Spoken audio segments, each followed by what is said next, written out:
Ukraine का एक ऐसा बयान सामने आया है जिसने अमेरिका समेत कई देशों को चौंका कर रख दिया है।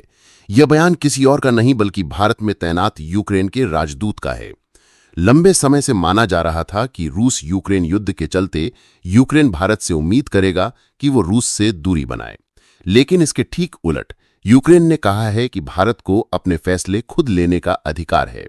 यूक्रेन के राजदूत ओलेक्जेंडर पोलिशुक ने साफ किया कि रूस से कच्चा तेल खरीदने को लेकर यूक्रेन ने भारत पर कभी दबाव नहीं बनाया, बल्कि भारत को स्वतंत्र निर्णय लेने का हक है और इस पर कोई बाहरी दखल नहीं होना चाहिए। ये बयान उस समय आया जब अमेरिका ने रूस से तेल आयात को लेकर भारत पर 25% अतिरिक्त टैरिफ लगाने का ऐलान किया। यानी एक तरफ अमेरिका भारत पर दबाव बनाने की कोशिश कर रहा है, वहीं दूसरी ओर यूक्रेन भारत को समर्थन देने की बात कर रहा है। ये बदलाव अचानक क्यों आया और इसके पीछे कौन सी रणनीति है, यही सवाल अब अंतर्राष्ट्रीय हलकों में उठ रहे हैं। भारत के लिए ये स्थिति कई स्तरों पर अहम है। रूस से सस्ता कच्चा तेल खरीदकर भारत न केवल अपनी ऊर्जा जरूरतों को पूरा कर रहा है, बल्कि उसे रिफाइन कर यूरोप तक पहुंचा भी रहा है। ये स्थिति यूरोप के लिए भी मददगार रही, क्योंकि रूस से सीधे सप्लाई रुक जाने के बाद उन्हें भारत के जरिए तेल और गैस मिल रही थी। लेकिन अमेरिका ने भारत पर टैरिफ लगाकर यह संदेश देने की कोशिश की कि रूस से जुड़ा कोई भी व्यापार वो स्वीकार नहीं करेगा। इसके बावजूद भारत ने स्पष्ट कर दिया कि उसकी प्राथमिकता अपने नागरिकों की ऊर्जा सुरक्षा है और वे अपनी जरूरतों के हिसाब से निर्णय लेगा। इसी संदर्भ में जब यूक्रेन ने बयान दिया कि भारत पर कोई दबाव नहीं बनाया जा रहा, तो ये वैश्विक राजनीति का नया मोड़ बन गया। रूस से युद्ध कर रहा यूक्रेन अब भारत को एक स्वतंत्र शक्ति के रूप में स्वीकार कर रहा है। यहाँ एक और महत्वपूर्ण बात सामने आती है। अमेरिका के राष्ट्रपति डोनाल्ड ट्रंप ने रूस और यूक्रेन को लेकर हाल ही में कुछ बयान दिए। उन्होंने कहा कि अमेरिका अब यूक्रेन को आर्थिक मदद नहीं देगा। हाँ, हथियारों की बिक्री की पेशकश जरूर है, लेकिन उसका खर्चा यूरोप को ही उठाना होगा।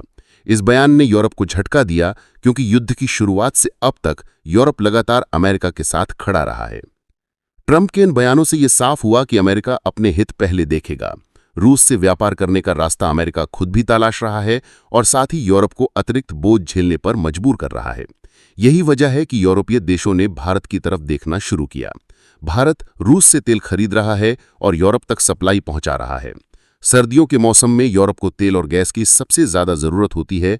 अगर रूस से सीधे सप्लाई रुकती है और भारत से भी दबाव में आकर आपूर्ति रुक जाती है, तो यूरोप गहरे संकट में पड़ सकता है। यूरोप की इसी चिंता का असर हाल की कूटनीतिक गतिविधियों में साफ दिखाई दिया। फ्रांस के राष्ट्रपति इमैनुअल मैक्रों ने प्रधानमंत्री नरेंद्र मोदी से फोन पर बातचीत की। बातचीत के बाद उन्होंने हिंदी में ट्वीट भी किया, जिसमें कहा गया कि यूक्रेन संकट पर भारत की राय अहम है और हम भारत के साथ मिलकर शांति का रास्ता तलाशना चाहते हैं। ट्वीट में मैक्रों ने एक और महत्वपूर्ण बात कही। उन्होंने उल्लेख किया कि वर्ष 2026 में फ्रांस G7 की अध्यक्षता करेगा और उसी समय भारत ब्रिक्स का नेतृत्व करेगा। यानी फ्रांस यह मान रहा है कि भारत और ब्रिक्स आने वाले समय में वैश्विक शक्ति समीकरण को प्रभावित करेंगे। इसी तरह फिनलैंड के राष्ट्रपति एलेक्जेंडर स्टब ने भी पीएम मोदी से बात की। उन्होंने सीधे तौर पर यूक्रेन संकट का जिक्र किया और समाधान खोजने की दिशा में भारत की भूमिका पर भरोसा जताया। इसके बाद जर्मनी से भी संकेत मिले कि रूस को यूरोप से पूरी तरह अलग करना संभव नहीं है। जर्मन नेतृत्व ने कहा कि रूस यूरोप का ही एक हिस्सा है। यह बयान संकेत देता है कि यूरोप अब अमेरिका की नीति पर पूरी तरह निर्भर नहीं रहना चाहता। यहाँ सवाल ये उठता है कि आखिर क्यों यूरोपीय देश एक एक करके भारत से संपर्क साध रहे हैं। इसका जवाब 3 पहलुओं में छिपा है। पहला, ऊर्जा संकट। रूस से सप्लाई बाधित होने के बाद भारत ही वो देश है जो कच्चे तेल को खरीदकर यूरोप तक पहुंचा रहा है। दूसरा, कूटनीतिक संतुलन। भारत ना तो रूस से दूरी बना रहा है और ना ही पश्चिमी देशों से। यही कारण है कि रूस और पश्चिम दोनों भारत को बातचीत का केंद्र मान रहे हैं। तीसरा, बढ़ती वैश्विक भूमिका।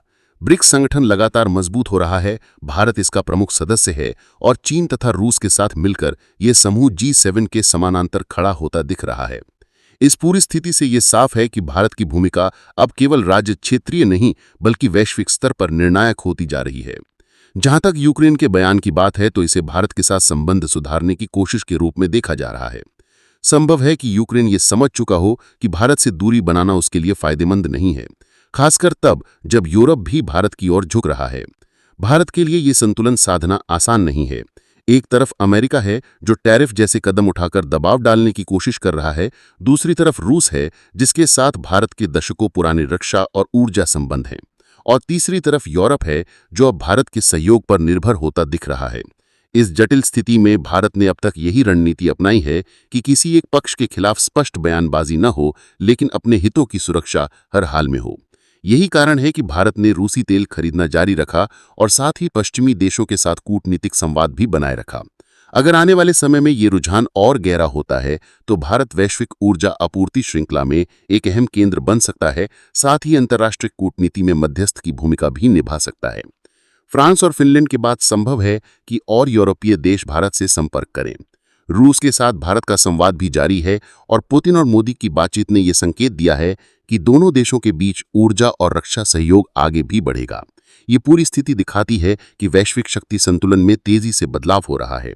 अमेरिका की नीतियों पर सवाल उठ रहे हैं, यूरोप नई दिशा तलाश रहा है और यूक्रेन भी अब भारत के महत्व को स्वीकार करने लगा है।